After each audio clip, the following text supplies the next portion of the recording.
Action sir. ঠিক আছে।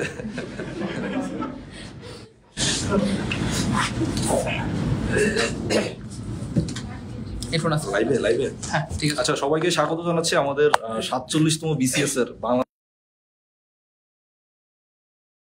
আলোচনা করবো, সেটি হচ্ছে বাংলাদেশের সরকার ব্যবস্থা। আমরা আজকে পার্ট 1 দেখবো।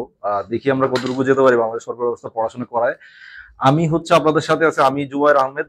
ছোট্ট করে একটা পরিচয়, আমি 43তম বিসিএস এ শিক্ষা ক্যাডারের সুপারিশ প্রাপ্ত। আপাতত পরবর্তী বিসিএস গুলোতে রানিং আছি, দোয়া করবেন সামনে যাতে আরো ভালো কিছু হয়। তো আমার সাথে হচ্ছে সাইদুল স্যার আছে। সাইদুল স্যার বলেন স্যার। আসসালামু আলাইকুম ওয়া রাহমাতুল্লাহ। কেমন আছেন প্রিয় ভাই বোন?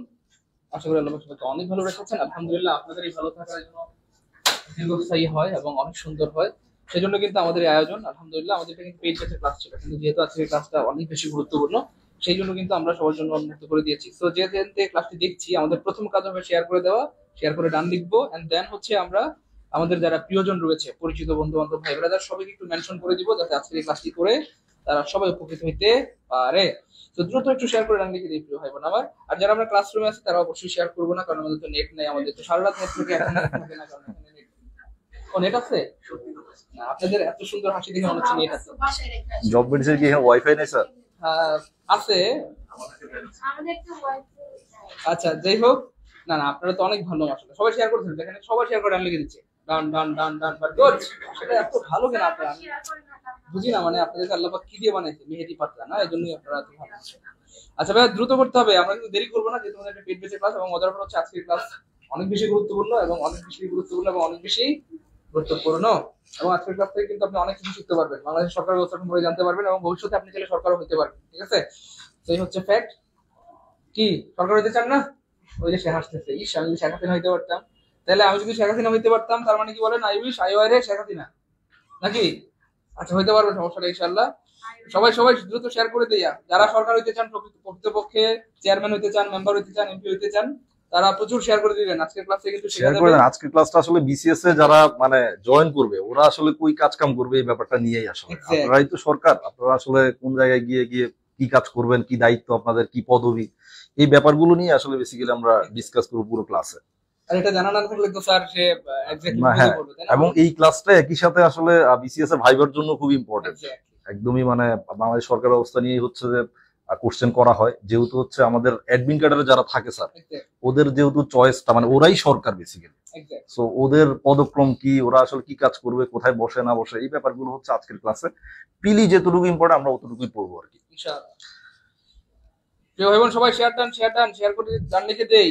যেহেতু আসলে সরকার তো আর একা কাজ করতে পারে না বা করে না, তাহলে সরকারের যারা কর্মকর্তা কর্মচারী বৃন্দ রয়েছেন, তারাই কিন্তু আসলে সবকিছু হ্যান্ডেল করে, সরকারকে সহযোগিতা করে। তো এই বিষয়গুলো কিন্তু আজকে খুঁটিনাটি জানতে পারবো ইনশাল্লাহ, যেটা প্রিলি প্লাস রিটার্ন স্যার তো বললেনই, উভয় জায়গাতে কিন্তু কাজে লাগবে ইনশাল্লাহ। এই জন্য প্রচুর পরিমাণে শেয়ার করে দিই, অ্যাটলিস্ট শেয়ার করে আমরা ক্লাসটা রেখে দিই টাইম লাইনে, যেন পরবর্তীতে যদি কখনো মনে হয় যে আমার এটা ক্লাসটা দেখা দরকার, তাহলে যেন আমরা দেখতে পারি, এই জন্য শেয়ার করা উচিত। ঠিক আছে ইনশাল্লাহ, তা শুরু করে দিন ইনশাল্লাহ, সবাই শেয়ার করে দিন। ওকে। আচ্ছা, আপনাদের সাথে তো মানে আসলে কথা আছে, সবাই একটু আমাকে জানান যে কে কোন জায়গা থেকে হচ্ছে মানে ক্লাসটা করতেছেন এবং কার শিক্ষা প্রতিষ্ঠান কোনটা। আমরা একটু মানে আমাদের যারা সরাসরি আছেন আপনাদের থেকে একটু শুনি, আপনারা কি বেশিরভাগ কি কোন কলেজের? এখানে বাংলা কলেজে কেউ আছেন? একটু পিছু দাঁড়ালে সবাই। আচ্ছা, ঢাকা ইউনিভার্সিটির কেউ আছেন? এই জগন্নাথ বা হচ্ছে কোন পাবলিক বিশ্ববিদ্যালয়ের? ম্যাক্সিমাম তাহলে এই যে মানে আশেপাশের জায়গাগুলো থেকেই। আপনারা কি এখানে কি মানে লোকাল কেউ আছে, নাকি হচ্ছে যে ম্যাক্সিমামই এখানে মাইগ্রেট হয়ে আসছেন? মানে কেউ কি আছেন যে দেশের বাইরের কোন ইউনিভার্সিটির? এরকম কেউ নাই না? আচ্ছা আচ্ছা, যাই হোক, যেই ক্লাসটা আসলে আমরা মানে আজকে পড়বো, বাংলাদেশ সরকার ব্যবস্থা বিসিএস এর জন্য একটা গুরুত্বপূর্ণ একটা টপিক। হ্যাঁ, তো এখান থেকে হচ্ছে আপনার অনেকগুলো কোশ্চেন হয়, অনেক রকমের কোশ্চেন হয় বিসিএস এ বেসিক্যালি। আপনি যদি পড়তে চান তাহলে অনেক বিশাল একটা টপিক, হিজিবিজি টপিক। আবার যদি আপনি একদম স্কিপ করতে চান তাইলে একদম খুবই শর্টলি হচ্ছে এই টপিকটা পড়া যায়। হ্যাঁ, এখানে মানে আসলে বুঝার যে ব্যাপারগুলো আছে, এই ব্যাপারগুলো হচ্ছে আমরা ডিসকাস করবো, আর বাকি যে পার্টটুকু আছে সেগুলো হচ্ছে আমরা লিখবো। আমরা একটু কমেন্ট পড়েছি, অনেকে নারায়ণগঞ্জ থেকে, জাকিয়া সুলতানা মিতু কিশোরগঞ্জ থেকে, আবু হুরায়রা ড্যাফোডিল ইন্টারন্যাশনাল। আচ্ছা, যাই হোক, অনেকেই আমাদের সাথে হচ্ছে জয়েন করেছেন। তো সরকার ব্যবস্থাটা যদি আমরা পড়ি একটু,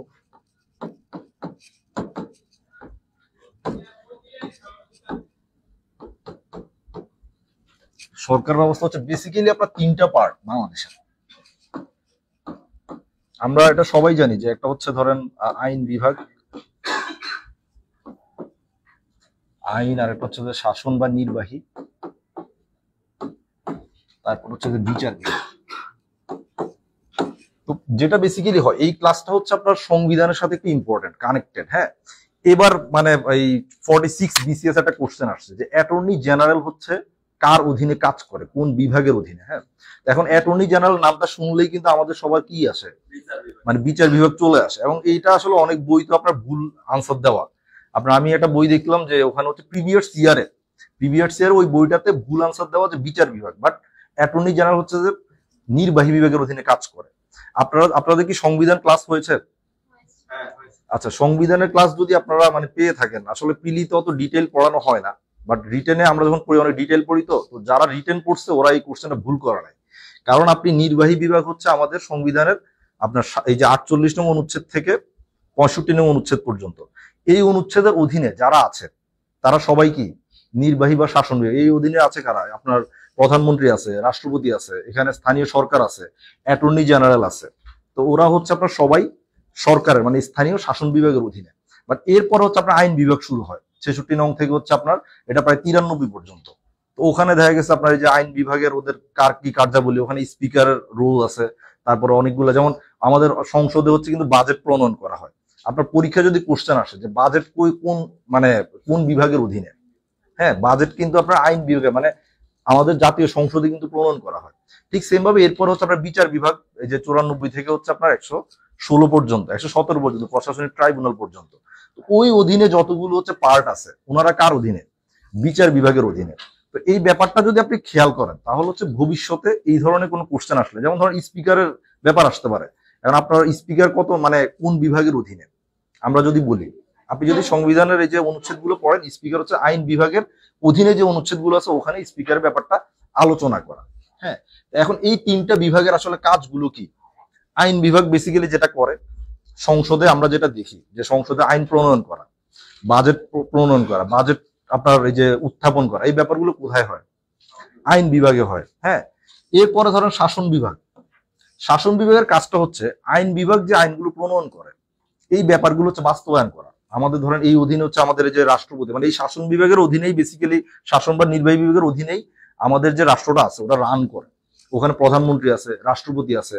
আমাদের যে আপনারা যে অ্যাডমিন ক্যাডার হবেন, অ্যাডমিন ক্যাডারের লোকজন সব কোথায়? এই শাসন বিভাগে। কারণ শাসন বিভাগটা পরিচালনা করেই বেসিক্যালি কি অ্যাডমিনের লোকজন। এরপরে ধরেন বিচার বিভাগ। বিচার বিভাগ হচ্ছে যে আইনের, এখানে একটা পার্থক্য দেখেন, আমাদের আইন বিভাগ হচ্ছে আইন প্রণয়ন করে। হ্যাঁ, তারপর হচ্ছে ধরেন এই কি বলে যে এই শাসন বিভাগ হচ্ছে যে আইনটা বাস্তবায়ন করে অনেক ক্ষেত্রে। আবার বিচার বিভাগ কি করে? একটা কোশ্চেন হয়, বিচার বিভাগ হচ্ছে কি করে অনেক ক্ষেত্রে, ধরে এরকম কোশ্চেন যে নিম্নে, এই ধরনের কোশ্চেন হয় যে নিম্নে কোন কাজটি বিচার বিভাগের নয়। হ্যাঁ, তো সেখানে একটা অপশন থাকে যে আইন প্রণয়ন করা। আমরা কিন্তু অনেকেই ধরেন মানে সাবকনসিয়াস মাইন্ডে এটা চলে আসে যে বিচার বিভাগ হয়তো বা আইন প্রণয়ন করে, বাট বিচার বিভাগ আইন প্রণয়ন করে না। বেসিক্যালি ওরা হচ্ছে আইনের ব্যাখ্যা দেয়, আইনের কি দেয়, ব্যাখ্যা বিশ্লেষণ দেয়। আপনি যদি ধরেন যে রিট করেন 102-এ, ওই রিটটা কিন্তু হচ্ছে হাইকোর্ট থেকে হচ্ছে ওরা কি হাইকোর্টে গিয়ে আপনাকে করা লাগবে। ঠিক আছে, সো বিচার বিভাগ হচ্ছে কি করে? আইনের ব্যাখ্যা প্রদান করে। তো এটা হচ্ছে আসলে বেসিক্যালি মানে একটা আপনাদেরকে সরকার ব্যবস্থার অর্গানগুলো আমরা দেখালাম যে সরকার ব্যবস্থা বেসিক্যালি এই তিনটা ভিত্তির উপর রান করে। তো প্রিলিতে হচ্ছে ধরেন মানে এই যে কোশ্চেন গুলো আসার, যে ধরনের কোশ্চেন গুলো আসে, এই কোশ্চেন গুলো বেসিক্যালি কিছু স্পেসিফিক কন্টেন্ট থেকে আসে। হ্যাঁ, তো অনলাইনে যারা আছেন আমরা হচ্ছে তাইলে এখন একটু লিখা শুরু করবো যে বাংলাদেশের জাতীয় সংসদ। আমরা আইন বিভাগে যাব। হ্যাঁ, আইন বিভাগ থেকে শুরু করবো। আইন বিভাগ কি? বাংলাদেশের জাতীয় সংসদ। লিখেন জাতীয় সংসদ।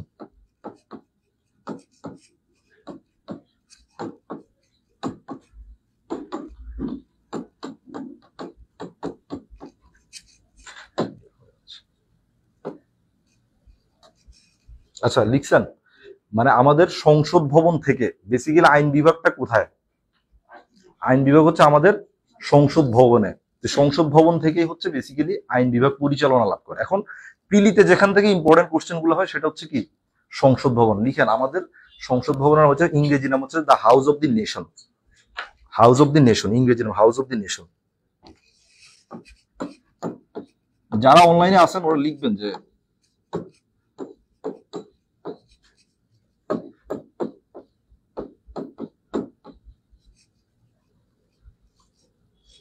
এরপর লিখেন স্থপতি, স্থপতি লিখবেন মার্কিন স্থপতি লুই আইকান, মার্কিন স্থপতি লুই আইকান। ব্র্যাকেটে লিখবেন এস্তোনিয়া, উনি হচ্ছে জন্মগ্রহণ করছে এস্তোনিয়াতে, বাট নাগরিকত্ব কোন দেশের? যুক্তরাষ্ট্রের। হ্যাঁ, লুই আইকান।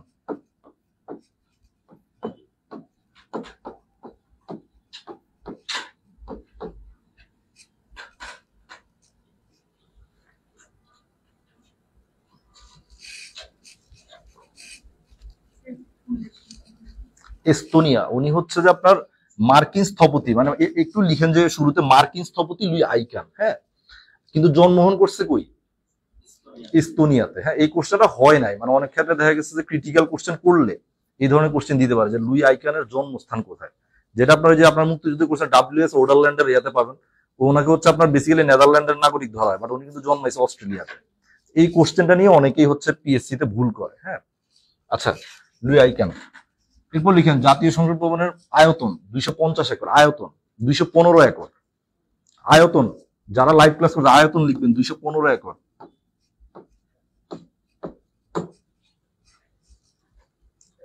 কি করতেছে? উচ্চতা 155 ফুট, উচ্চতা 155 ফুট। ব্র্যাকেটে লিখবেন 9 তলা। হ্যাঁ, শারমিন পারভিন লুই আইকান। হ্যাঁ, লিখেন লিখেন, যারা অনলাইনে আছেন একটু লিখে ফেলেন, আপনারা দ্রুত লিখলে ক্লাসটা দ্রুত আগাবে।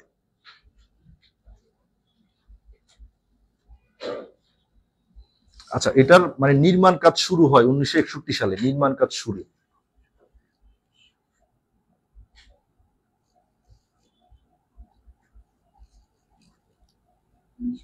একষট্টি। ব্র্যাকেটে আইয়ুব খান লিখেন, এই কোশ্চেনটা আসবে না, মানে নির্মাণ কাজ শুরু করে কার আমলে? আইয়ুব খানের আমলে। হ্যাঁ, এরপর লিখেন উদ্বোধন, উদ্বোধন হয় 28 জানুয়ারি 1982, উদ্বোধন 28 জানুয়ারি 1982। জাতীয় সংসদ ভবনের নির্মাণ কাজটা শুরু হয় 1961-তে, সেটা আপনার নির্মাণ কাজটা শুরু করে আইয়ুব খানের আমলে। হ্যাঁ, বাট এটি উদ্বোধন হয় 1982 সালে 28 জানুয়ারি। উদ্বোধন করেন প্রেসিডেন্ট আব্দুস সাত্তার, উদ্বোধন করেন প্রেসিডেন্ট আব্দুস সাত্তার।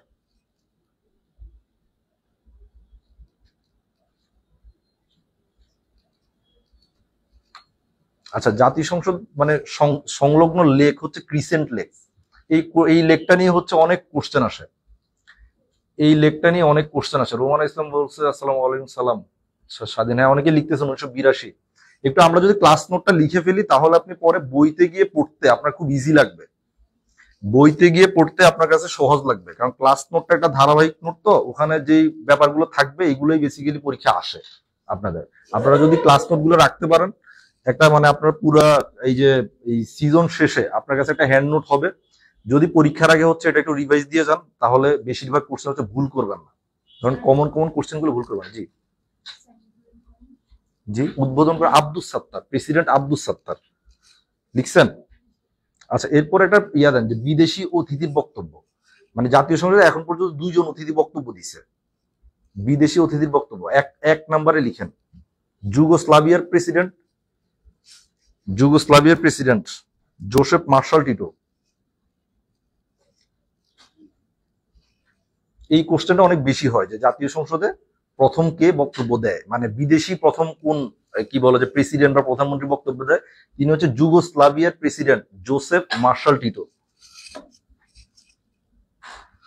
যুগোস্লাভিয়া একটা সময় হচ্ছে আপনার মানে সোভিয়েত ইউনিয়নের অধীনে ছিল। Joseph Marshal Tito.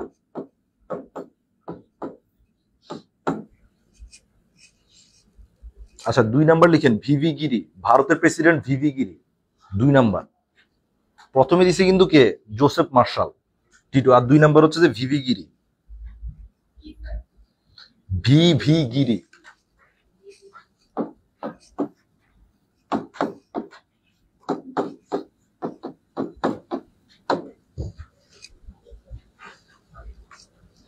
Crystal lake না ক্রিসেন্ট লেক, কে জানি কমেন্ট করলো ক্রিস্টাল লেক।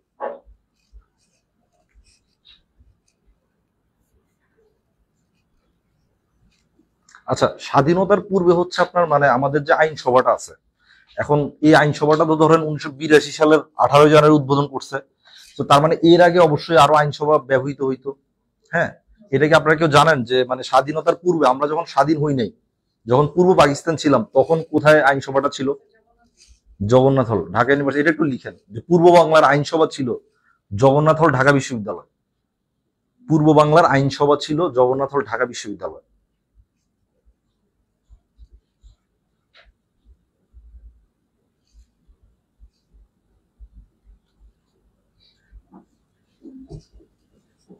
আচ্ছা, এর আরেকটা লাইন লিখবেন, স্বাধীন বাংলাদেশের প্রথম 2 অধিবেশন অনুষ্ঠিত হয়।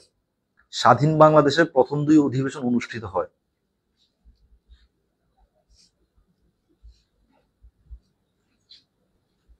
স্বাধীন বাংলাদেশের প্রথম 2 অধিবেশন অনুষ্ঠিত হয় বর্তমান প্রধানমন্ত্রীর কার্যালয়ে। তেজগাঁওয়ে যে বর্তমান প্রধানমন্ত্রীর কার্যালয়টা আছে, হ্যাঁ, ওখানে হচ্ছে আপনার স্বাধীন বাংলাদেশের 2 অধিবেশন। কারণ আমরা জানি যে এটা উদ্বোধন হয়েছে কবে? 1982-তে না? এর আগে তো আমাদের 73 একটা নির্বাচন হয়েছে, তারপর 78 একটা নির্বাচন হয়েছে। ওই নির্বাচনগুলো অধিবেশন কই হয়েছে? এই যে প্রধানমন্ত্রীর কার্যালয় না, গণভবন তো প্রধানমন্ত্রীর বাসভবন, প্রধানমন্ত্রীর কার্যালয়, কার্যালয়টা কই? তেজগাঁওয়ে।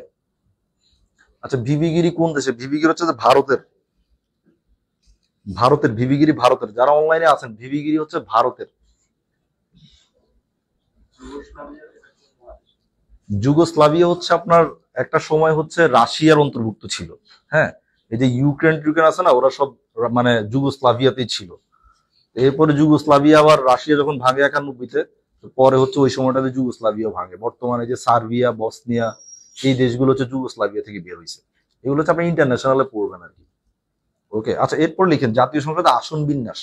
একটা পয়েন্ট দিবেন যে আসন বিন্যাস। জি, প্রধানমন্ত্রী, হ্যাঁ, বর্তমান প্রধানমন্ত্রীর কার্যালয় এটা হচ্ছে তেজগাঁও।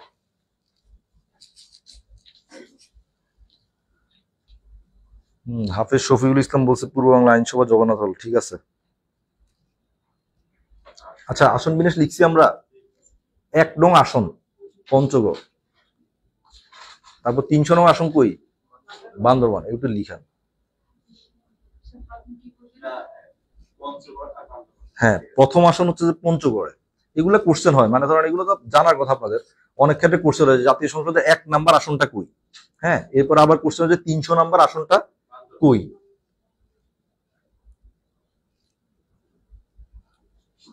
লিখছেন? তারপর লিখেন সবচেয়ে বেশি আসন ঢাকা জেলায়, ব্র্যাকেটে লিখবেন 20টি। সবচেয়ে বেশি আসন ঢাকা জেলায়।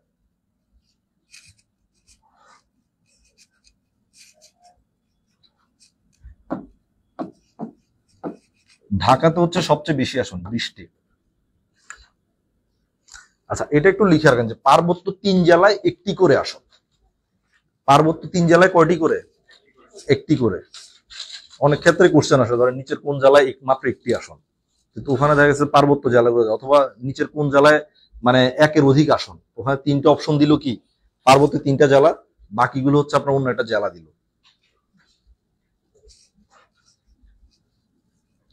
আচ্ছা, লিখছেন?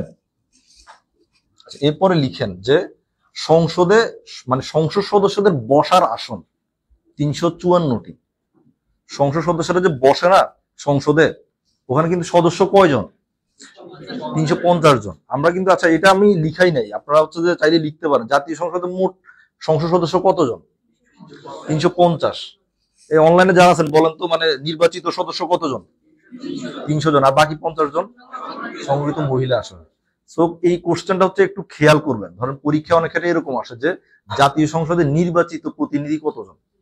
ঠিক আছে, অনেকে মানে এসকেট ঠেলায় হচ্ছে আপনার কি 350 দাগাই ফেলে, বাট এটা করা যাবে না। বিসিএস এ আসলে যেটা হয়, মানে আপনাদের সাথে অভিজ্ঞতা শেয়ার করব, মানে বেসিক্যালি আপনার পরীক্ষার হলটা অনেক ইম্পর্টেন্ট, বুঝছেন? পরীক্ষার হল মানে বিসিএস আপনার অনেকের অনেক ভালো প্রিপারেশন থাকে, বাট পরীক্ষার হলে আপনি নার্ভ কন্ট্রোল করাটা অনেক ইম্পর্টেন্ট।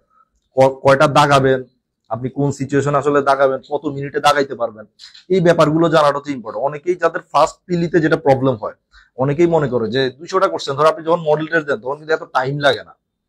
আপনার টাইম লাগে না কারণ হচ্ছে আপনি মানে আমরা যেটা মানে আমার কাছে যেটা, আপনার হয়তো এখনো দেন নাই, মডেল টেস্ট দিলে দেখবেন যে আপনার খুব একটা টাইম কিন্তু লাগে না প্রথম। কারণ মডেল টেস্টে আপনার হারানোর কিছু নাই, দাগান কি বলে যে আর হইলে হইলো না হইলে নাই। বাট বিসিএস পরীক্ষার হলে কিন্তু ভাই মানে কলমটা চালাইতে তখন মানে বুকটা কাঁপে, কি বলে যে আপনি কারণ ওখানে অনেক আপনার টাইম চলে যেতে থাকে এক পাশে। তো যার কারণে অনেকেই ভাবে যে আর 200টা কোর্সে ম্যাথ মেন্টালিটি পরে দাগাই, প্রথম 1.5 ঘন্টা এই পাশে শেষ করি।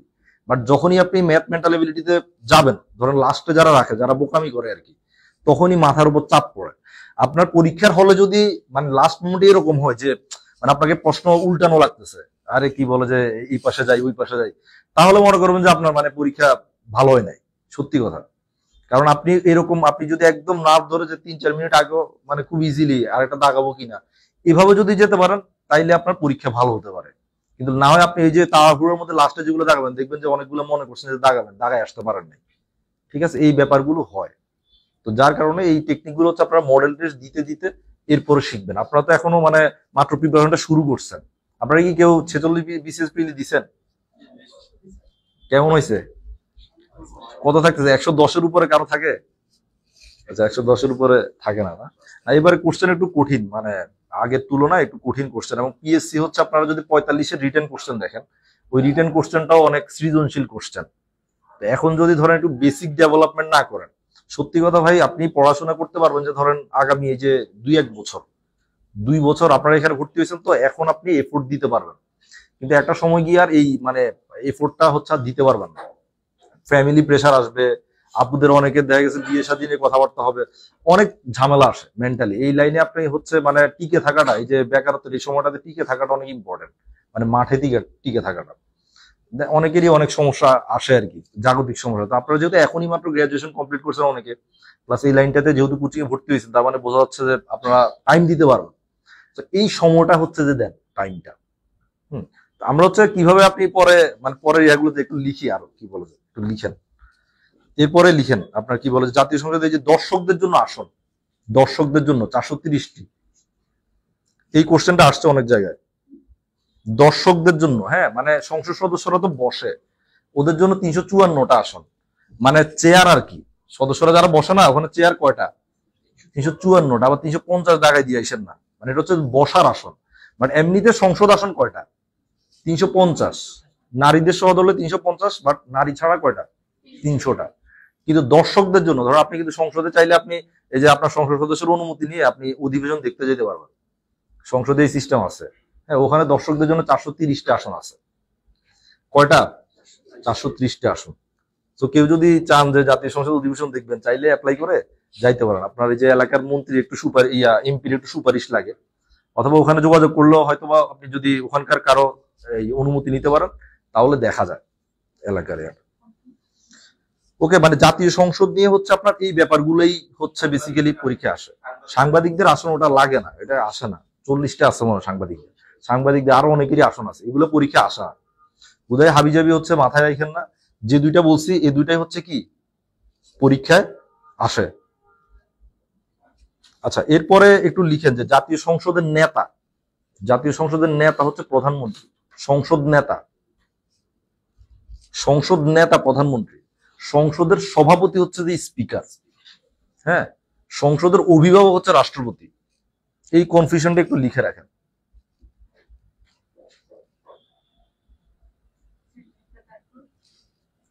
সংসদে লিখছেন মানে সংসদ নেতা প্রধানমন্ত্রী, সংসদের সভাপতিকে স্পিকার, আর সংসদের অভিভাবক রাষ্ট্রপতি।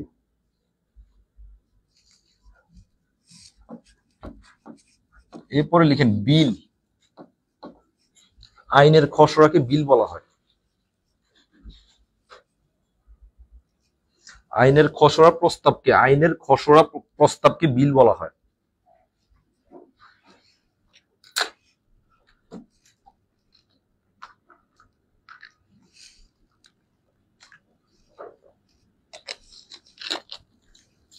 একটু আমরা যারা অনলাইনে আছি, বিল, আইনের খসড়া প্রস্তাবকে বিল বলা হয়।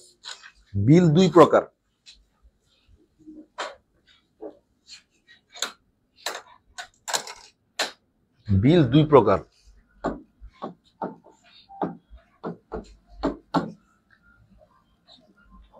একটা হচ্ছে আপনার এই যে সরকারি বিল,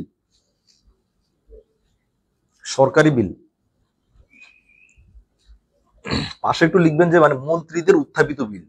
মন্ত্রীরা যেসব বিল উত্থাপন করে সেই বিলগুলো হচ্ছে আপনার সরকারি বিল। আর যেই বিলগুলো হচ্ছে আপনার আরেকটা হচ্ছে বেসরকারি বিল, সংসদ সদস্যদের উত্থাপিত, মানে সাধারণ সংসদ সদস্যরা যে বিলগুলো উত্থাপন করে সেগুলো হচ্ছে বেসরকারি বিল। তো এই এই একটা কোশ্চেন হচ্ছে যে আপনার বিসিএস এ আসছে যে মানে বেসরকারি বিল উত্থাপন করে কারা, এই ধরনের। এখন এরকম কোশ্চেন আসতে পারে যে সরকারি বিল উত্থাপন করে কারা, এরকম কোশ্চেনও আসতে পারে।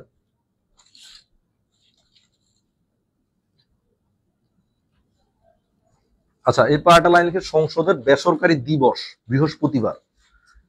সংসদের বেসরকারি দিবস বৃহস্পতিবার। বেসরকারি দিবস বৃহস্পতিবার।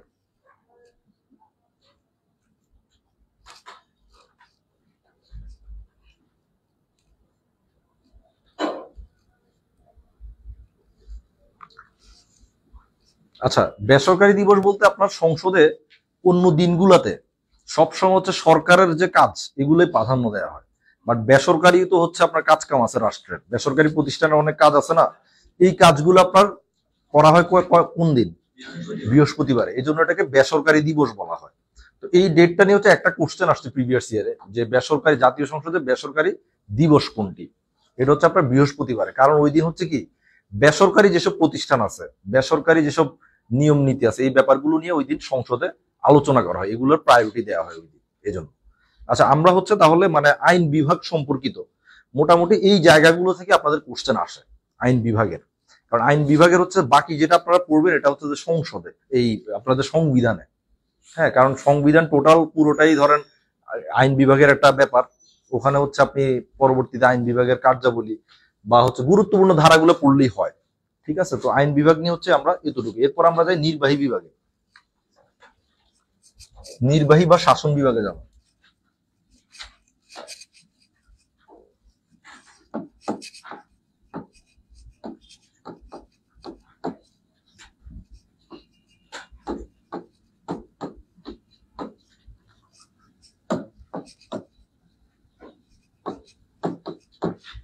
আচ্ছা, নির্বাহী বা শাসন বিভাগ লিখছেন আইন বিভাগ কর্তৃক প্রণীত।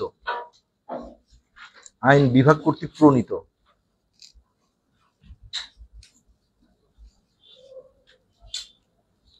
এমপিদের হাফেজ শফিকুল ইসলাম এমপিদের উত্থাপিত বিল বেসরকারি বিল। হ্যাঁ, ঠিক আছে।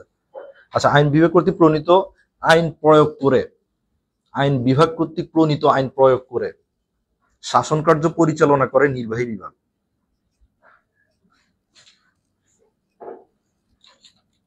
আইন বিভাগ কর্তৃক প্রণীত আইন প্রয়োগ করে শাসন কার্য পরিচালনা করে নির্বাহী বিভাগ।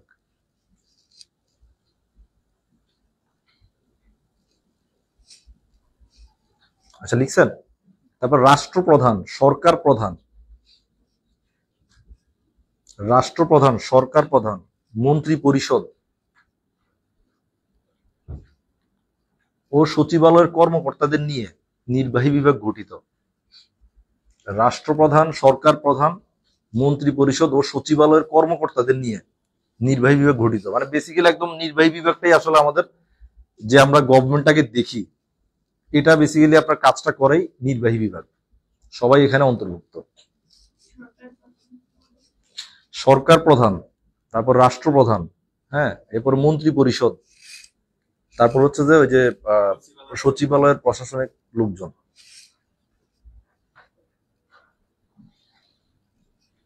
আচ্ছা, এরপরে লিখেন সরকার পদ্ধতি। বাংলাদেশ সরকার পদ্ধতি কেমন ভাই? সংসদীয় বা মন্ত্রী পরিষদ শাসিত। হ্যাঁ, বাংলাদেশের লিখেন বাংলাদেশ সংসদীয় বা মন্ত্রী পরিষদ শাসিত সরকার পদ্ধতি বিদ্যমান। এই কোশ্চেনটা হচ্ছে আপনার দুই ভাবে আসছে। একবার একটা পরীক্ষায় আসছে যে বাংলাদেশের সরকার ব্যবস্থা কি রকম, তো ওখানে হচ্ছে আপনার অপশনে ছিল সংসদীয়। যদি সংসদীয় থাকে তাহলে আপনি সংসদীয় দাগাবেন।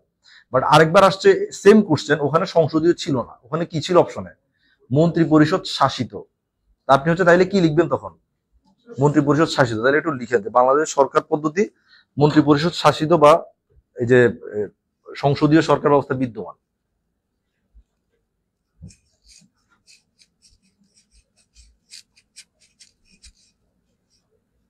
আচ্ছা, এরপর লিখে রাষ্ট্রপ্রধান। রাষ্ট্রপ্রধান কে? আর সরকার প্রধান লিখেন রাষ্ট্রপ্রধান, রাষ্ট্রপতি, আর সরকার প্রধান প্রধানমন্ত্রী। তারপর সর্বোচ্চ কর্তৃপক্ষ, সর্বোচ্চ কর্তৃপক্ষ হচ্ছে মন্ত্রী পরিষদ,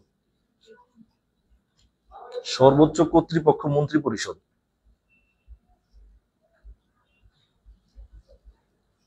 তারপরে সর্বোচ্চ প্রশাসনিক কর্তৃপক্ষ সচিবালয়। জি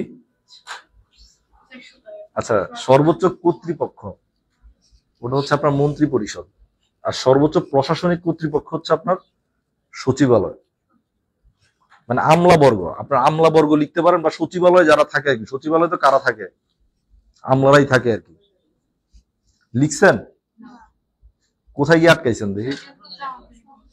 আচ্ছা, ওই যে আমি আপনাকে বলি, আচ্ছা এই যে রাষ্ট্রপ্রধান, আচ্ছা রাষ্ট্রপ্রধান, রাষ্ট্রপ্রধান লিখছেন? তারপরে সরকার প্রধান, সরকার প্রধান হচ্ছে যে প্রধানমন্ত্রী, রাষ্ট্রপ্রধানকে রাষ্ট্রপতি। এরপরে সর্বোচ্চ কর্তৃপক্ষ কি বলছি? মন্ত্রী পরিষদ। আর সর্বোচ্চ প্রশাসনিক কর্তৃপক্ষ সচিবালয় বা আমলাবর্গ। লিখে সচিবালয় বা আমলাবর্গ। ক্লিয়ার? আপনারা তো মানে আসলে রিটেন কোচিং এ, ওখানে যে রিটেনে তো কোনো লেখালেখি নাই। রিটেন কোচিং যখন করায়, আপনি ধরেন টোটালি বলতে থাকে, মানে শুধু আপনার লিখা লাগবে। রিটেন কোচিং এর সিস্টেমটা হচ্ছে এরকম। আপনি যে ডিসক্রিপটিভ যে কোশ্চেন গুলো আছে না, 2 ঘন্টায় রিটেন কোচিং এ আমাদের প্রায়, মানে আমি একটু কোচিং করছিলাম অল্প, এই যে ইয়াতে একটা কোচিং সেন্টারে, যাই হোক, তো ওখানে হচ্ছে আপনার 2 ঘন্টার ক্লাসে আপনার আমাদের 30-40 পেজ লিখা হয়ে যেত, বুঝছেন? মানে রিটেন লেখা, কারণ রিটেনে আপনাকে অনেক দ্রুত লিখা লাগে। ওখানে শুধু স্যারের কোনো বোর্ড ইউজ নেই, শুধু বলতে থাকে আর আপনি শুধু লিখতে থাকবেন, এরকম অবস্থা আর কি। এখন থেকে চেষ্টা করেন একটু দ্রুত। সর্বোচ্চ প্রশাসনিক কর্তৃপক্ষ, সর্বোচ্চ প্রশাসনিক প্রশাসনিক কর্তৃপক্ষ। আচ্ছা, আমরা কি তাহলে ক্লিয়ার? একটু আবার একটু ইয়া করি। রাষ্ট্রপ্রধানকে সরকার প্রধান, তারপর হচ্ছে সর্বোচ্চ কর্তৃপক্ষ, আর প্রশাসনিক কর্তৃপক্ষ সচিবালয়, আমলাবর্গ। হ্যাঁ, স্লোই বলতেছি, সুমি চৌধুরী। আচ্ছা, এরপরে আরেকটা লাইন লিখে, নির্বাহী সদস্যরা দায়বদ্ধ আইনসভার নিকট। নির্বাহী সদস্যরা দায়বদ্ধ, নির্বাহী সদস্যরা দায়বদ্ধ আইন পরিষদের নিকট। নির্বাহী সদস্যরা দায়বদ্ধ আইন পরিষদের নিকট। ওকে, আমরা তাহলে একটু স্লোই যাব। হ্যাঁ, তাহলে আমরা কি লিখছি, মানে নির্বাহী সদস্যরা আপনার মন্ত্রীরা কার কাছে দায়বদ্ধ? জাতীয়, মানে এই যে আইনসভার কাছে, আইন পরিষদ বা আইনসভার কাছে দায়বদ্ধ। প্রধানমন্ত্রীও কার কাছে দায়বদ্ধ? সংসদ সদস্যরা কার কাছে দায়বদ্ধ? আইন পরিষদের কাছে। কারণ মানে হাউস অব দি নেশন তো আগেই পড়ছেন, যে জাতির হাউস হচ্ছে যে ওইটাই। আচ্ছা, এরপর আমরা রাষ্ট্রপতিতে যাব।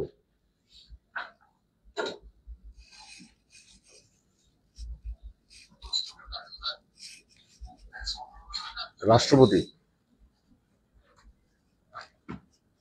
লিখছেন? আচ্ছা, বাংলাদেশে এমনিতে মানে ধরেন আমাদের যে আইনগুলো এই যে বানানো হয়, এগুলো ধরেন কার নামে বানানো হয়? কিন্তু এই নির্বাহী ক্ষমতাটা বেসিক্যালি কার হাতে? প্রধানমন্ত্রীর হাতে। আমাদের কিন্তু ধরেন যতগুলো আইন আছে, এই আইনগুলো কার নামে? রাষ্ট্রপতির নামে। কিন্তু নির্বাহী ক্ষমতাটা কার হাতে? প্রধানমন্ত্রীর হাতে। মানে এটা হচ্ছে যে আমাদের দেশের, মানে এটা তো আপনারা ওপেন সিক্রেট ব্যাপারই, যে আমাদের দেশের রাষ্ট্রপতি হচ্ছে যে কি কাইন্ড অফ, মানে উনি হচ্ছে যে রাষ্ট্রের সর্বোচ্চ প্রশাসনিক ব্যক্তি, বাট ওনার নামে সবকিছু হয়, কিন্তু প্রধান ওনাকে হচ্ছে যে কি এই প্রধানমন্ত্রীর পরামর্শক্রমে হচ্ছে কি করা লাগে? আইনগুলো প্রণয়ন করা লাগে। জাস্ট 2টা কাজ হচ্ছে, প্রধানমন্ত্রীর পরামর্শ লাগে না। একটা হচ্ছে যে বিচারপতি নিয়োগ দেওয়া, আবার প্রধানমন্ত্রীকে তো নিয়োগ দেওয়া। এই 2টা কাজে হচ্ছে কি প্রধানমন্ত্রীর কোনো পরামর্শ লাগে না। তো রাষ্ট্রপতির ব্যাপারটা হচ্ছে সংবিধানে কত নং অনুচ্ছেদে আলোচনা করা হয়েছে জানেন? না, লিখেন সংবিধানের এই যে 4র্থ ভাগে রাষ্ট্রপতির ব্যাপারে আলোচনা হয়েছে। সংবিধানের 4র্থ ভাগে, সংবিধানের 4র্থ ভাগে, মানে 4র্থ ভাগে হচ্ছে আপনার নির্বাহী বিভাগ আর কি। ওখানে 4র্থ ভাগে হচ্ছে আপনার কি রাষ্ট্রপতির ব্যাপার নিয়ে আলোচনা করা হয়েছে।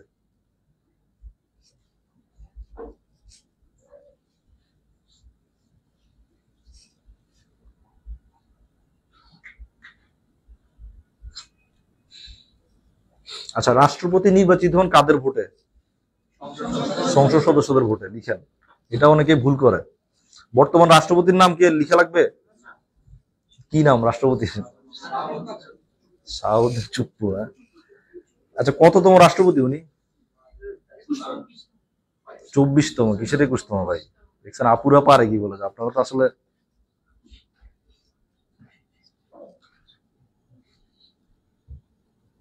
আচ্ছা, এরপরে হচ্ছে রাষ্ট্রপতি ভাষণ দেয়, লিখেন। সংসদে রাষ্ট্রপতি 2বার ভাষণ দেয়। বেসিক্যালি তো রাষ্ট্রপতিকে দেখা যায় না সংসদে, দেখা যায়? আপনারা কি অধিবেশন গুলোতে দেখেন মানে রাষ্ট্রপতি থাকে? না, থাকে না। রাষ্ট্রপতি 2বার ভাষণ দেয়, লিখেন। নির্বাচনের পর প্রথম অধিবেশনে রাষ্ট্রপতি ভাষণ দেন।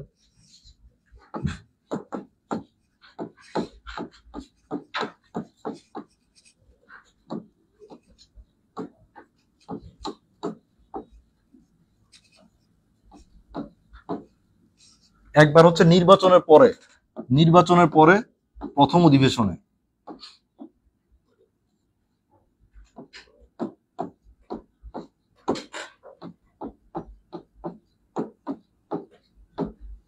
প্রথম অধিবেশন।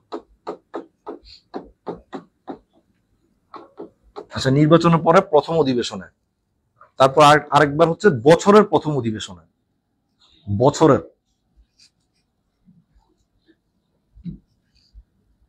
প্রতি বছরের যে প্রথম অধিবেশনটা হয়, ওখানে প্রথম অধিবেশনের ভাষণটা কে দিয়ে শুরু করে? রাষ্ট্রপতি।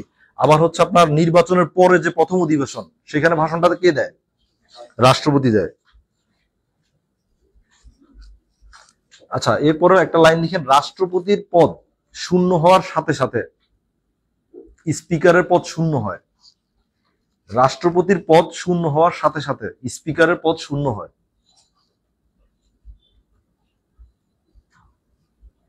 প্রসনগেট সরকার লিখছে 22তম। না ভাই, 22তম না, 24তম।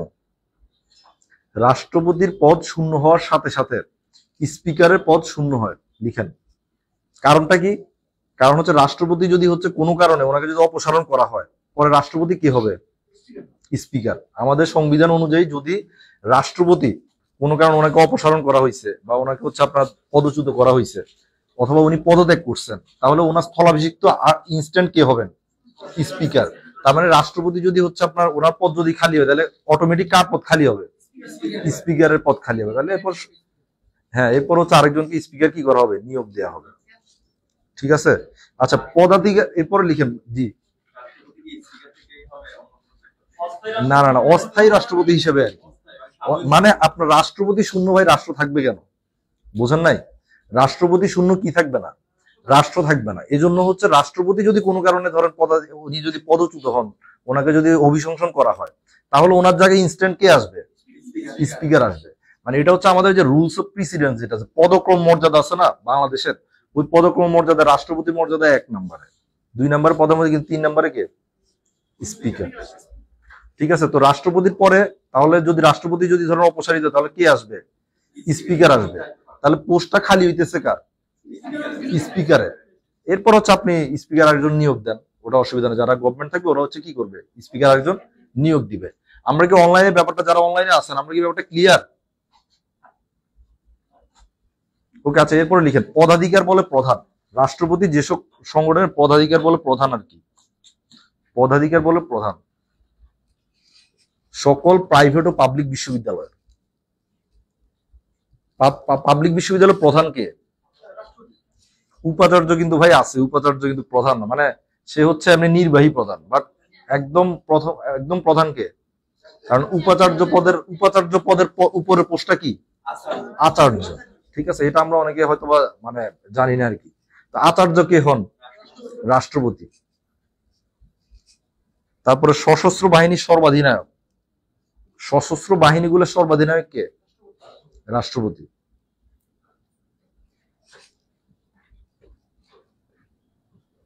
এরপরে লিখবেন, আচ্ছা একটু লিখেন আগে তাইলে, সশস্ত্র বাহিনীর সর্বাধিনায়ক। সশস্ত্র বাহিনীর সর্বাধিনায়ক।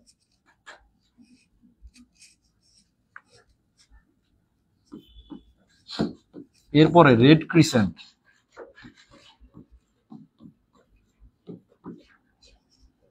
তারপর এশিয়াটিক সোসাইটি।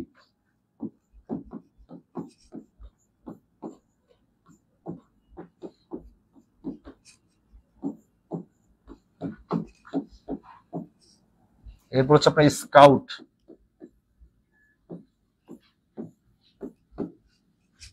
এই সংস্থাগুলোর প্রধান কে? রাষ্ট্রপতি।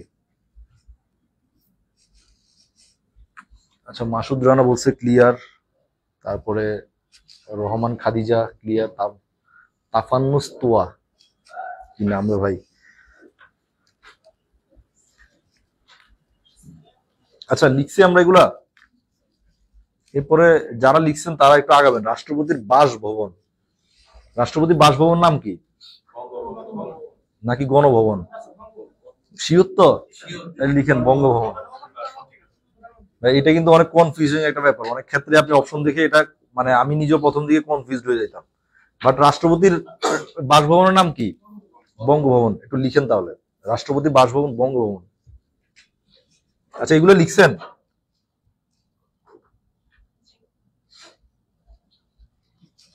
আচ্ছা বঙ্গভবন সম্পর্কে, বঙ্গভবন কই? এই আপু আপনি জানেন বঙ্গভবন কই? দেখেন নাই না? আচ্ছা মানে গুলিস্তানে, গুলিস্তানে গেলেই তো দেখা যায় মোটামুটি একটা পাশে। আচ্ছা একটু লিখে, বঙ্গভবন সম্পর্কে দুইটাই ইম্পর্টেন্ট। বঙ্গভবন হচ্ছে আপনার ব্রিটিশ আমলে ছিল গভর্নমেন্ট হাউস, ব্রিটিশ আমলে। আর পাকিস্তান আমলে গভর্নর হাউস। হ্যাঁ ব্রিটিশ আমল হচ্ছে আপনার, ব্রিটিশ আমল হচ্ছে গভর্নমেন্ট,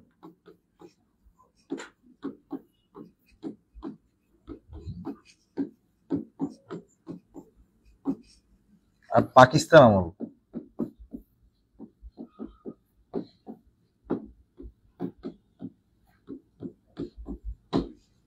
গভর্নর হাউস।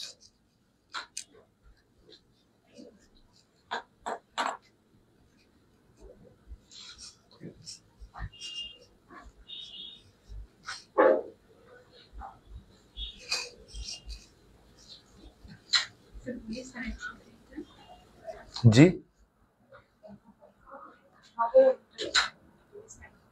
গুলিস্তান বুঝি নাই। হ্যাঁ হ্যাঁ একদম গুলিস্তান, এই যে দিলকুশা, দিলকুশা এলাকা গুলিস্তান। এটা পরীক্ষা আসে না যদিও, মানে ওরকমই ব্যাপার। আচ্ছা লিখছেন? আচ্ছা এরপর লিখেন যে রাষ্ট্রপতির নিরাপত্তায়, নিরাপত্তা বাহিনী PGR, president guard regiment, PGR, president guard regiment. Bangla তো লিখতে পারেন প্রেসিডেন্ট গার্ড রেজিমেন্ট, বাট এটা ইংলিশ হচ্ছে যে PGR, president guard regiment, president guard regiment.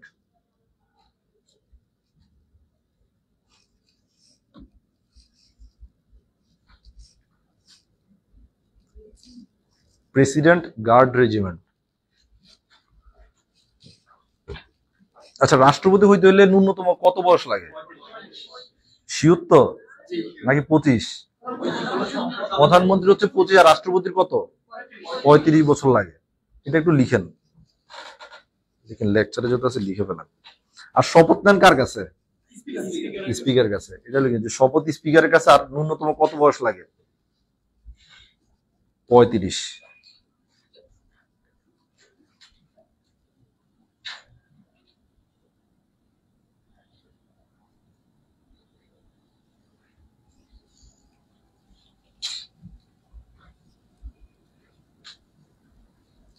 আচ্ছা আমরা তাইলে কি রাষ্ট্রপতি মোটামুটি লিখছি? রাষ্ট্রপতি নিয়ে মানে ধরেন এর বেশি আর কোশ্চেন হয় না। আচ্ছা বাংলাদেশের প্রথম রাষ্ট্রপতি কে? শিও বঙ্গবন্ধু শেখ মুজিবুর রহমান। আর প্রথম প্রধানমন্ত্রী? তাজউদ্দিন আহমেদ। আচ্ছা বাংলাদেশের প্রথম সংসদ নেতা কে বলেন তো? বাংলাদেশের প্রথম সংসদ মানে এমনিতে সংসদ নেতা কে? প্রধানমন্ত্রী। তার মানে তাহলে বাংলাদেশের প্রথম সংসদ নেতা কে? না, বঙ্গবন্ধু শেখ মুজিবুর রহমানই। তাজউদ্দিন যারা বলছেন ওরা ভুল, কারণ তাজউদ্দিন যখন প্রধানমন্ত্রী ছিলেন তখন তো আমাদের সংসদ ছিল না। ঠিক আছে, আমাদের প্রথম নির্বাচন কবে? 73। ঠিক আছে, প্রথম নির্বাচন কিন্তু ভাই ওই ইয়া না। সো কনফিউশনটা ক্লিয়ার। আমরা একটু আবার বলি, ধরেন বাংলাদেশের প্রথম রাষ্ট্রপতিকে বঙ্গবন্ধু শেখ মুজিবুর রহমান, প্রথম প্রধানমন্ত্রী তাজউদ্দিন আহমেদ। বাট আমরা জানি যে সংসদ নেতাকে প্রধানমন্ত্রী। তো এখন প্রথম তাইলে কি সংসদ নেতা কি তাজউদ্দিন আহমেদ হবে? না, কারণ আমাদের সংসদটা স্টার্ট করছে কবে? 73-এর পরে। আমাদের প্রথম নির্বাচন কবে? 7ই মার্চ 1973। ওই নির্বাচনে আওয়ামী লীগ জেতার পরে বঙ্গবন্ধু কি হন? প্রধানমন্ত্রী হন। তাইলে প্রথম সংসদ নেতা বঙ্গবন্ধু শেখ মুজিবুর রহমান। ক্লিয়ার? অনলাইনে যারা আছেন আপনারা ক্লিয়ার যে আমাদের প্রথম সংসদ নেতা এবং আমাদের প্রথম রাষ্ট্রপতি দুইটাই বঙ্গবন্ধু শেখ মুজিবুর রহমান। ওকে, রাষ্ট্রপতির এতটুকু। এরপর আমরা প্রধানমন্ত্রী যাই। বুঝি নাই? ওটা হচ্ছে আপনার 2/3 ভোট লাগে সংসদ সদস্যের। রাষ্ট্রপতির বিরুদ্ধে যদি কোনো অভিযোগ না, তাহলে স্পিকার বরাবর আপনার অভিযোগ দাখিল করতে হয়। স্পিকার হচ্ছে এরপরে আপনার 7 দিনের পরে উনি হচ্ছে অভিযোগ দেখে এই একটা নির্বাচন মানে একটা গণভোটের ডেট ঠিক করে। তো ওই গণভোটে যদি 2/3 ভোট যদি রাষ্ট্রপতির বিপক্ষে যায়, তাহলে হচ্ছে রাষ্ট্রপতি কি করা যায়? অভিশংসন করা যায়। ঠিক আছে? যদিও মানে এখন পর্যন্ত আমাদের দেশে কোনো রাষ্ট্রপতি কি হয় নাই, অভিশংসিত হয় নাই। আচ্ছা, এরপর আমরা লিখি প্রধানমন্ত্রী।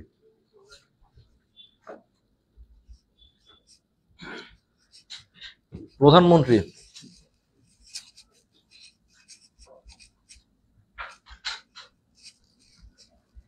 প্রধানমন্ত্রী লিখে লিখেন জাতীয় সংসদের নেতা।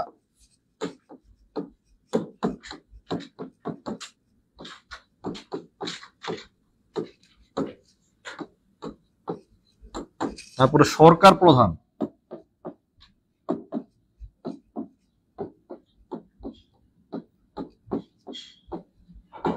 তাহলে জাতীয় সংসদের নেতাও প্রধানমন্ত্রী, সরকার প্রধানও কি প্রধানমন্ত্রী। বর্তমান প্রধানমন্ত্রী কে? শেখ হাসিনা কয়বার প্রধানমন্ত্রী বলতে পারবেন? গণেন তো দেখি শেখ হাসিনা কয়বার প্রধানমন্ত্রী।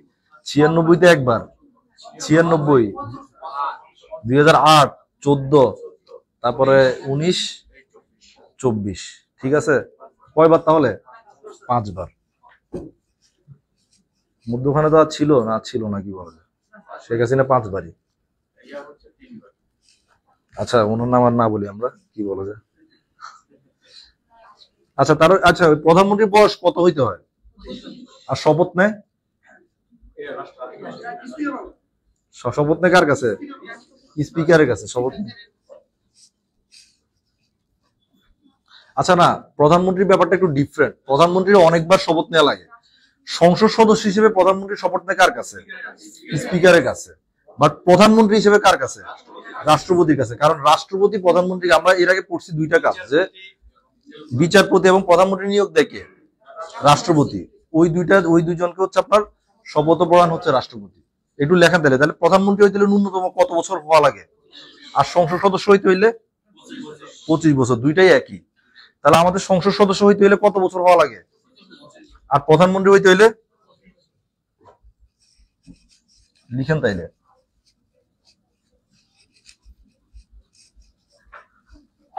আচ্ছা, এরপর লিখেন প্রধানমন্ত্রী কার্যালয়ের অধীনস্থ দপ্তর। প্রধানমন্ত্রীর কার্যালয়ের অধীনস্থ দপ্তর মানে অনেক ক্ষেত্রে আপনার কোশ্চেন আসে যে নিচের কোন বিভাগটি প্রধানমন্ত্রীর কার্যালয়ের অধীন, এরকম কোশ্চেন। আমরা হচ্ছে আপনার টোটাল এই যে লেকচারে আপনি যদি এই ব্যাপারগুলো পার্থক্য করতে পারেন, আপনারা একটু কেউ আচ্ছা একটু বলেন তো, ধরেন বাংলাদেশে মাদক দ্রব্য নিয়ন্ত্রণ অধিদপ্তর আছে না, ওটা কোন মন্ত্রণালয়ের অধীন? কেউ বলতে পারবেন? মাদক দ্রব্য নিয়ন্ত্রণ অধিদপ্তর স্বরাষ্ট্র মন্ত্রণালয়। হ্যাঁ, এনএসআই কোন মন্ত্রণালয় অধীন? এই যে প্রধানমন্ত্রী কার্যালয়। ঠিক আছে, এই ব্যাপারগুলো হচ্ছে আপনার একটু কনফিউজিং হয়, যে ধরেন মাদক দ্রব্য নিয়ন্ত্রণ এটা কিভাবে আসলে আপনার যে ইয়ার অধীনে হয়। তারপরে ধরেন এই যে আমাদের আবহাওয়া অধিদপ্তর প্রতিরক্ষা মন্ত্রণালয়, বুঝছেন? তো এই ব্যাপারগুলো হচ্ছে কনফিউজিং হয়। তো প্রধানমন্ত্রী মানে সরকার ব্যবস্থা বেসিক্যালি এই টাইপের কোশ্চেনই আসে। আর দুই একটা যেগুলো একটু ডিটেলস পড়া, এগুলো আমরা একটু পড়বো। তাহলে প্রধানমন্ত্রীর অধীনে যে কার্যালয়, সেগুলোকে আমরা লিখছেন, পয়েন্ট দিচ্ছেন। তাহলে লিখেন প্রথমে হচ্ছে যে আপনার যে এনএসআই আর কি, প্রধান ন্যাশনাল সিকিউরিটি ইন্টেলিজেন্স। এনএসআই নিয়োগটা, এনএসআই দেখবেন যারা চাকরি বাকরি পায় ওরা দেখবেন যে লিখবে যে ওয়ার্কস অ্যাট প্রধানমন্ত্রী কার্যালয়। মানে ওনারা কিন্তু মানে এনএসআই লিখতে পারে না, যেহেতু হচ্ছে যে রাষ্ট্র একটা গোপন সংস্থা। ওরা কি লেখে? প্রধানমন্ত্রী কার্যালয়, এনএসআই মানে ওয়ার্কস অ্যাট প্রধানমন্ত্রী কার্যালয় লিখে। আচ্ছা, এরপরে লিখেন বেজা, বাংলাদেশ ইকোনমিক জোনস অথরিটি, বেজা। তারপর বেবজা, হ্যাঁ একটু লিখেন বেজা। এগুলো একটু ফুল মিনিংটা একটু লিখবেন। বেজার ফুল মিনিং হচ্ছে যে Bangladesh economic zones authority.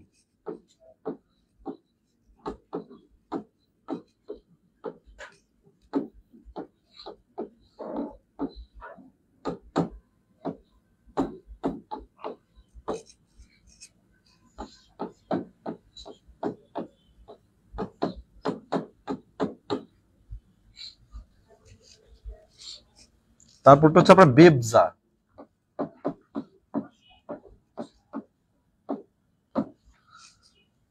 Bangladesh export processing zone authority. Export, হ্যাঁ, জাস্ট এটা হচ্ছে এক্সপোর্ট।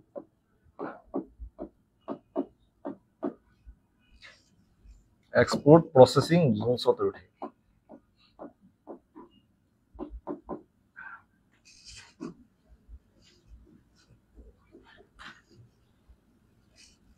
তারপর হচ্ছে আপনার BIDA.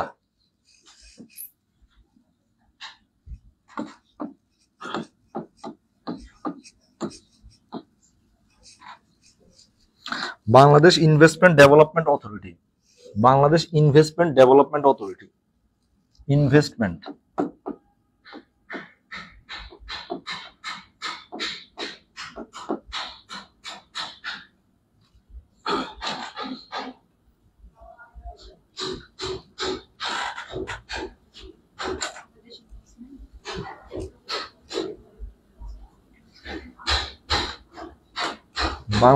Bangladesh investment development authority. আচ্ছা, তাইলে সবগুলো লিখছেন। বেজ একটা হচ্ছে Bangladesh economic zones authority, BEPZA Bangladesh export processing zone authority. আচ্ছা, এগুলো সম্পর্কে আমরা একটা বলি। আপনার যে মানে এটা হচ্ছে আপনার বিনিয়োগের জন্য কাজ করে। বাংলাদেশ ইনভেস্টমেন্ট মানে ইনভেস্টমেন্ট দেখতে পারতেছেন, বিনিয়োগ উন্নয়নে কাজ করে। ওরা হচ্ছে বাইরে থেকে ধরেন যে আমাদের ফরেন বিনিয়োগ গুলো আসবে এসব নিয়ে দেখভাল করে। বেবজা হচ্ছে আমাদের মিশরায় একটা অর্থনৈতিক অঞ্চল পরিচালনা করতেছে না, বেবজা হচ্ছে এই ব্যাপারগুলো দেখভাল করে। মিশরায় বঙ্গবন্ধুর নামে একটা বিশাল এই যে সর্ববৃহত্তম যে অর্থনৈতিক অঞ্চল, এগুলা দেখভাল করে হচ্ছে আপনার এই যে এটা বেজা। আর এই যে বেবজা দেখভাল করে কি বলতো? এক্সপোর্টে মানে কি আছে এখানে, কিন্তু এই যে বেবজার মধ্যে ইয়াই আছে, এটা ইপিজেড। তার মানে বেবজা কি দেখে? এক্সপোর্ট প্রসেসিং যে জোনস গুলো আছে আমাদের, ইপিজেড কয়টা? না, 8টা ইপিজেড আছে। হ্যাঁ, দুইটা হচ্ছে বেসরকারি, একটা হচ্ছে যে কোরিয়ান ইপিজেড, আর একটা হচ্ছে আপনার রাঙ্গুনিয়া ইপিজেড। আর আরেকটা আরো 2-1টা ইপিজেড নিয়ে তথ্য আছে, এগুলো হচ্ছে সাম্প্রতিকে পড়বেন আপনারা। আমাদের হচ্ছে পটুয়াখালীতে সামনে একটা ইপিজেড নির্মাণ করা হবে, মানে 12টি বলতে মানে এরপরে দুইটা আপনার এই এক্সপোর্ট প্রসেসিং জোন নির্মাণ করার কথা আছে। একটা হচ্ছে যশোরে আর একটা হচ্ছে পটুয়াখালীতে। এগুলো এখনো হয় নাই, বুঝতে পারছেন? হ্যাঁ, সরকারি বেসরকারি মিলে 12টি না, সরকারি বেসরকারি মিলে এখন পর্যন্ত 10টি, বাট নির্মাণ করতেছে। আরো 2টা কি করতেছে? নির্মাণ করতেছে। তো এই তথ্যটা সম্পর্কে কি থাকবেন, একটু আপডেট থাকবেন যখন আপনারা পরীক্ষা দিবেন। সাম্প্রতিকে এই তথ্যটা যদি ইনক্লুড হয় তাহলে তখন কি করবেন? পড়বেন। কি বলা যায়? তাই কি আমরা ক্লিয়ার এই ব্যাপারগুলোতে? আচ্ছা, আরেকটা লিখেন যে পিপিপি, পাবলিক প্রাইভেট পার্টনারশিপ। এই ব্যাপারগুলো হচ্ছে আপনার প্রধানমন্ত্রী কার্যালয় দেখভাল করে। PPP, public private partnership.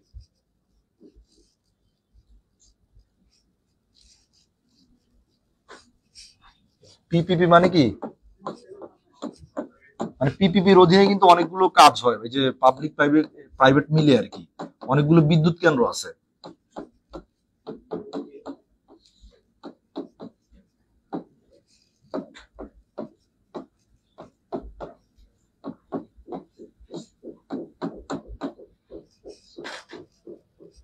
আচ্ছা, এরপর লিখেন প্রধানমন্ত্রী একনেক এবং এনইসি এর প্রধান।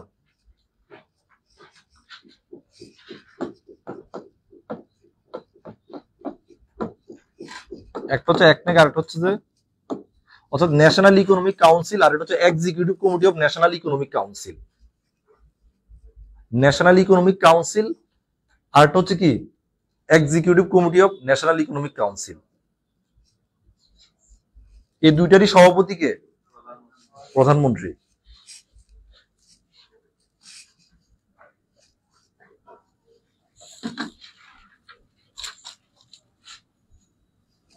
আচ্ছা, লিখছেন? লিখা শেষ? আচ্ছা, এরপরে লিখেন মন্ত্রী পরিষদ। আচ্ছা, আমরা হচ্ছে এরপরে মানে প্রধানমন্ত্রী রাষ্ট্রপতি সম্পর্কে এই ব্যাপারগুলোই আসে পরীক্ষায়।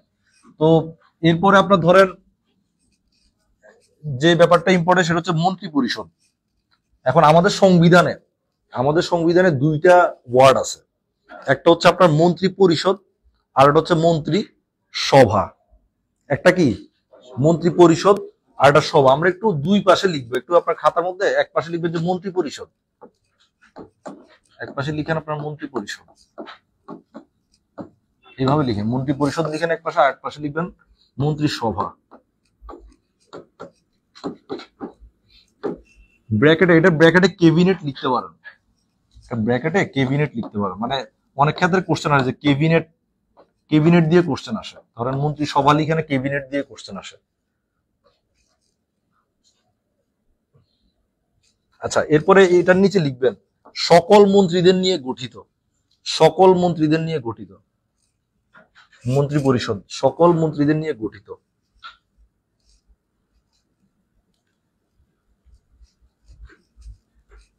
সকল মন্ত্রীদের নিয়ে গঠিত।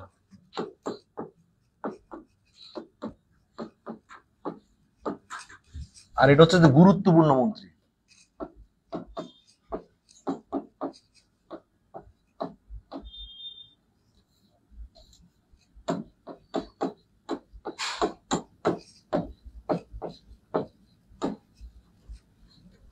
তাহলে একটা হচ্ছে সকল মন্ত্রীদের নিয়ে গঠিত, আর একটা কি গুরুত্বপূর্ণ মন্ত্রীদের নিয়ে গঠিত।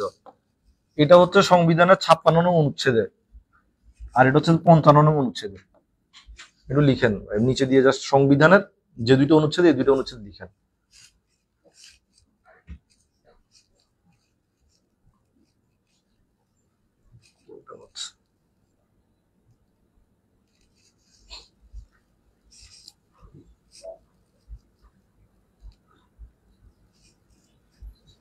আমাদের অনলাইনে যারা আছেন তাদের কি অবস্থা, লিখতেছেন আপনারা? আপনারা কি লেকচার লিখতে পারতেছেন? অনলাইনে যারা আছেন তারা একটু রেসপন্স করেন। কোনো দিক দিয়ে কি পিছিয়ে পড়ছেন নাকি, নাকি মোটামুটি আগাচ্ছেন আমাদের সাথে? আচ্ছা, আমরা কি লিখছি তাইলে?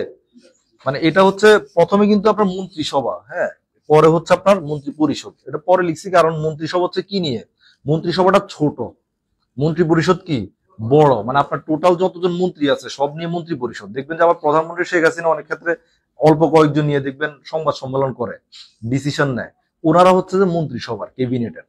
ওখানে সব মন্ত্রী থাকে না, কিন্তু এখানে আপনার সবাই থাকে। মন্ত্রীর সাথে কি আছে, এই যে প্রতিমন্ত্রী আছে, উপমন্ত্রী আছে, সবাই কি এই জায়গাটাতে ইনক্লুডেড। বাট এখানে হচ্ছে কি শুধু গুরুত্বপূর্ণ যারা মন্ত্রী ওরা। হ্যাঁ, তো সংবিধান অনেক ক্ষেত্রে কোশ্চেন হয় যে মন্ত্রিসভা কত নং অনুচ্ছেদে।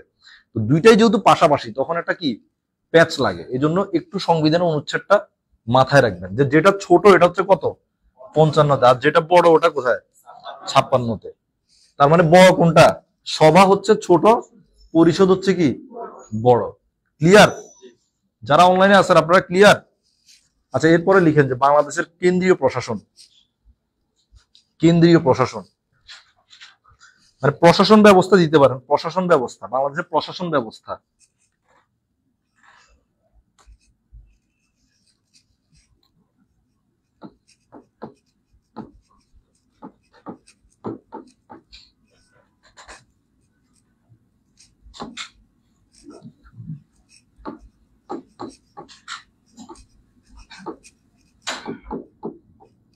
প্রশাসন ব্যবস্থা দেখেন দুই ভাগে বিভক্ত, দুই ভাগে,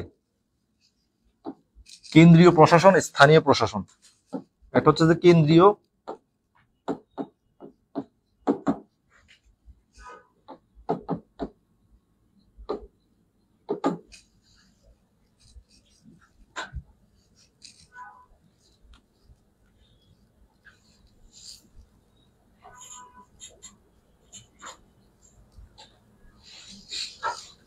লিখছেন?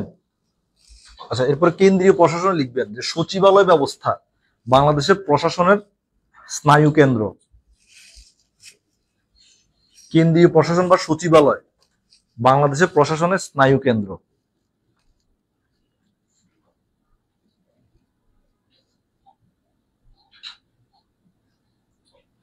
এরপরে স্থানীয় প্রশাসন 3টি স্তরে বিভক্ত। মানে আমি আপনাকে বলি, কেন্দ্রীয় প্রশাসনের যে সচিবালয় এটা বাংলাদেশের প্রশাসন ব্যবস্থার স্নায়ু কেন্দ্র। লিখেন যে সচিবালয় বাংলাদেশের প্রশাসন ব্যবস্থার স্নায়ু কেন্দ্র, এটা লিখেন যে সচিবালয় বাংলাদেশের প্রশাসন ব্যবস্থার স্নায়ু কেন্দ্র। এই যে এটার নিচে লিখেন কেন্দ্রীয়, তো সচিবালয় বাংলাদেশের প্রশাসন ব্যবস্থার স্নায়ু কেন্দ্র। এরপরে স্থানীয় যেটা আছে এটা লিখবেন যে স্থানীয় প্রশাসনের স্তর হচ্ছে 3টা। স্থানীয় প্রশাসনের স্তর 3টা। স্থানীয় প্রশাসন এখান থেকে ধরেন আপনি 3টা স্তর আনতে পারেন। একটা হচ্ছে যে বিভাগীয়,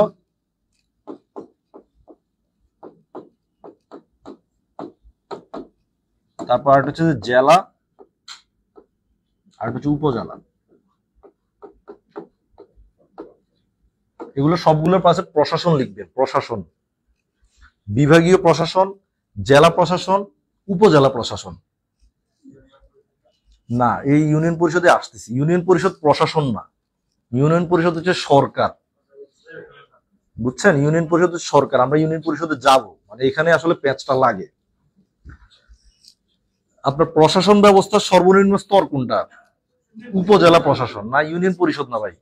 স্থানীয় সরকারের সর্বনিম্ন স্তর হচ্ছে যে ইউনিয়ন পরিষদ। বাট প্রশাসন ব্যবস্থার সর্বনিম্ন মানে স্থানীয় প্রশাসনের সর্বনিম্ন স্তর কোনটা? উপজেলা। আমরা কি ক্লিয়ার ব্যাপারটা? আমরা একটু মানে এটা লিখছি। আচ্ছা, অনলাইনে যারা আছেন আমরা একটু খেয়াল করি। হ্যাঁ, এটা নিয়ে আসলে বেসিক্যালি একটু ধরেন স্থানীয় সরকার স্থানীয় প্রশাসনের মধ্যে প্যাচ লাগে। তো স্থানীয় সরকার আর স্থানীয় প্রশাসন কিন্তু আলাদা। একটা জিনিস মাথায় রাখবেন, সরকার সবসময় নির্বাচিত হয়। সরকার সবসময় কি হয়? নির্বাচিত হয়। ইউনিয়ন পরিষদে যারা এই যে মেম্বার চেয়ারম্যান, ওরা কি নির্বাচিত না অনির্বাচিত? নির্বাচিত। এই যে আগামী 1 সপ্তাহ পরে আপনার এই যে উপজেলা পরিষদে নির্বাচন হচ্ছে না, ওইটা হচ্ছে স্থানীয় সরকার নির্বাচন হচ্ছে। বাট উপজেলার প্রশাসনে কে থাকে বলেন তো? উপজেলার প্রশাসনে কারা? ইউনো, ওই যে অ্যাডমিন ক্যাডারের লোকজন। ঠিক আছে, অ্যাডমিন ক্যাডারের লোকজন কি নির্বাচিত? না, ওরা হচ্ছে সিভিল সার্ভিস পরীক্ষার মাধ্যমে কি ওনারা নিয়োগকৃত। সো যারা হচ্ছে নিয়োগকৃত তারা হচ্ছে কি প্রশাসন, বাট যারা নির্বাচিত ওরা কি সরকার। সেম ভাবে জেলা পরিষদের কিন্তু নির্বাচন হয়, বুঝছেন? কিন্তু জেলা প্রশাসন যেটা ডিসি, ওনারা কি নির্বাচিত? নির্বাচিত না। তাহলে আমরা কি পার্থক্যটা বুঝছি? বুঝতে পারি? আমরা এরপরে স্থানীয় সরকারও পড়বো, বাট প্রশাসন আর সরকারের মধ্যে পার্থক্যটা বুঝছি তো। কেন্দ্রীয় প্রশাসন আর এই যে স্থানীয়, মানে এটাকে আবার মাঠ প্রশাসনও বলে। এখানে আবার দুইটা পার্থক্য। অ্যাডমিন ক্যাডারের লোকজন ধরেন শুরুতে নিয়োগ হয় ধরেন মাঠ প্রশাসনে, দেখবেন যে শুরুতেই ওনাদেরকে প্রথমে একটা বিভাগের অধীনে দেয়, তারপর একটা ডিসির অধীনে দিয়ে দেয়। তো এই বিভাগ বা ডিসি এগুলো কিসের? স্থানীয় না। বাট ওনারা অনেকে এরপর একটা সময় সিনিয়র হয়ে কই চলে আসে? সচিবালয় চলে আসে। বুঝতে পারছেন?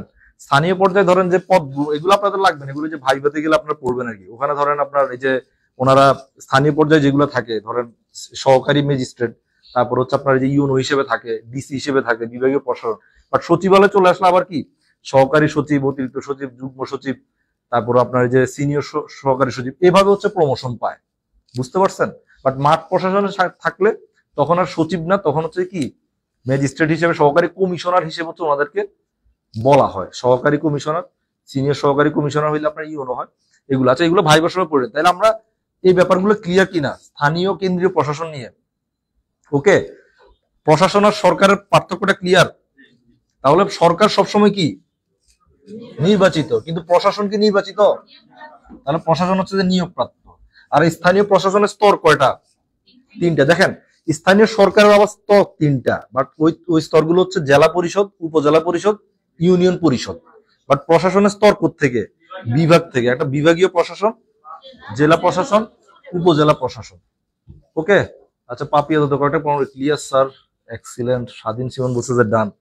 আচ্ছা, যাই হোক, মানে এই ব্যাপারগুলো হচ্ছে আপনার একটু পড়াশোনা করার সময় কনফিউশন ক্লিয়ার করে পড়বেন।